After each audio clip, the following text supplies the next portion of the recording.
Si alguien no diezma, ¿no puede servir en la iglesia? Me tocó un pastor, me dijo a mí, yo tenía 14 años, y me dijo, es que tu mamá no puede servir en la iglesia porque no diezma. Y me acuerdo que yo pensé, ¿por qué el pastor no se da cuenta que no tenemos ni para comer? O sea, mi mamá no tenía para comer. Y me acuerdo que ese pastor me dijo así, que tu mamá no diezma, no puede servir. Amigos y hermanos de Casa de Oración, sean bienvenidos a su programa Temas Controversiales dentro de la Iglesia Cristiana. Soy el hermano Marco Quinteros. Y hoy estaremos viendo si es verdad que si un cristiano no diezma no puede servir en la iglesia. Ahora, algo que tiene que ser claro para todo verdadero cristiano es que el diezmo no es un mandato para que la obedezca la iglesia gentil. No hay un solo versículo en el Nuevo Testamento donde haya una orden para que la iglesia gentil diezme. Pero muchos tuercen Mateo 23:23 para decir que el diezmo es también para la iglesia gentil. Pero veamos lo que dice. Hay de vosotros, escribas y fariseos hipócritas, porque diezmáis la mente y el eneldo y el comino, y dejáis lo más importante de la ley, la justicia, la misericordia y la fe. Esto era necesario hacer sin dejar de hacer aquello. Ahí está, hermano, ahí está. Jesús mismo dice que no debemos dejar de diezmar. Pero si nosotros vemos el contexto, veremos que esto Jesús se lo está diciendo a los israelitas, porque ellos practicaban el diezmo, y por eso les dice, no dejen de diezmar. Pero esto no es un mandamiento para la iglesia gentil. También debemos recordar que mientras Jesús estuvo en esta tierra, el antiguo pacto estaba vigente. Jesús estaba sujeto a la ley mientras estuvo en esta tierra. Y cuando Él muere y resucita, ahí recién empieza el tiempo de la gracia o el nuevo pacto. Por lo tanto, esto de diezmar no es un mandato para la iglesia gentil.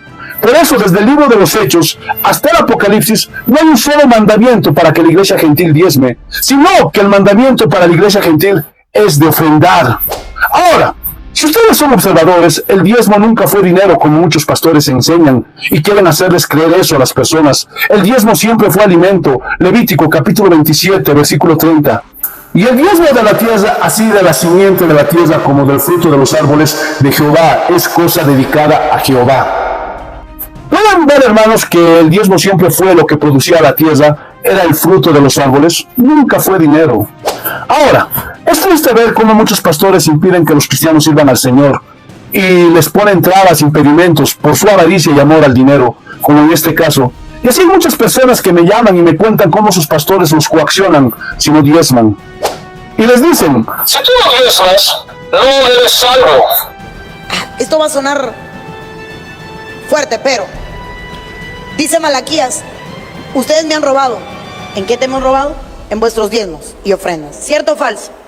Ahora viene la Biblia y dice, por cuanto los ladrones no entrarán, entonces el que no diezma no entra. pero ¿en qué parte de la Biblia dice que para ser salvos el requisito es diezmar? Porque si el diezmo fuera el requisito para ser salvos, eso significa que la salvación no es por gracia, sino por obras. Pero esto es una herejía que agrede una doctrina fundamental.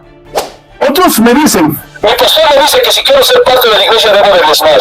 pero eso es otra herejía. ¿En qué parte de la Biblia dice que para ser parte de la iglesia el requisito es diezmar? No, para ser parte de la iglesia el requisito es creer en Jesucristo.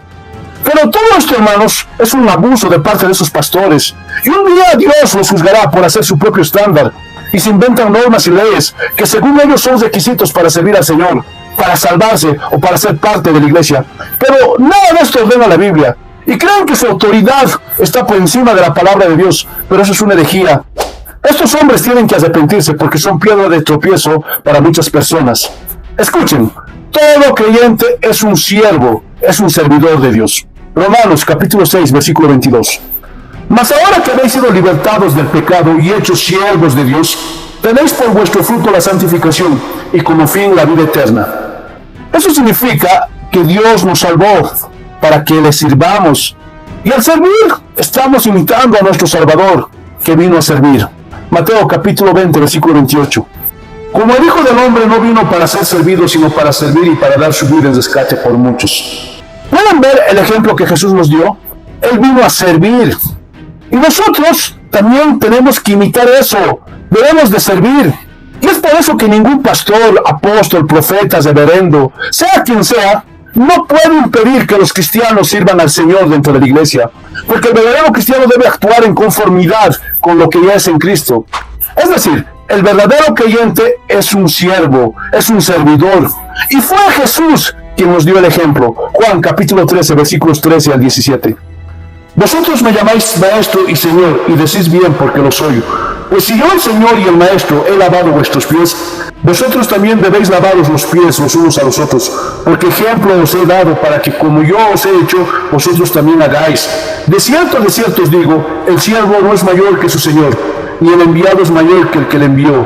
Si sabéis estas cosas, bienaventurados seréis si las hiciereis. ¿Pueden ver que fuimos llamados para servir? Ese fue el ejemplo que Jesús nos dio. Y dice la Biblia que somos bienaventurados si lo hacemos. Y es por eso que Pablo dijo, sírvanse por amor los unos a los otros. Eso está en Gálatas capítulo 5, versículo 13. Y nadie puede impedir que un verdadero cristiano sirva dentro de la iglesia. Y todos esos pastores, profetas, apóstoles, reverendos, que están poniendo impedimentos, trabas, obstáculos para que los cristianos no sirvan dentro de la iglesia, un día tendrán que rendirle cuentas al Señor. Porque la iglesia no es de los pastores, no es de los apóstoles, de los profetas, no es de una denominación. Escuchen, el dueño de la iglesia es Cristo, y las cosas se hacen como Él ordenó en su palabra, y no como dice el hombre. Pero ¿qué opinan ustedes, hermanos? Si quieren, pueden comentar ahí abajo en la cajita de comentarios. Pero por favor, háganlo con respeto. Y si te gustó el video, dale un like. Y si quieres apoyar este canal, te pido que ores por nosotros. Te suscribas y compartas este video por todas tus redes sociales, porque haciendo todo esto nos ayudas mucho. Y si Dios lo permite, en 8 días nos vemos con una nueva enseñanza. Un abrazo para todos. Paz del Señor.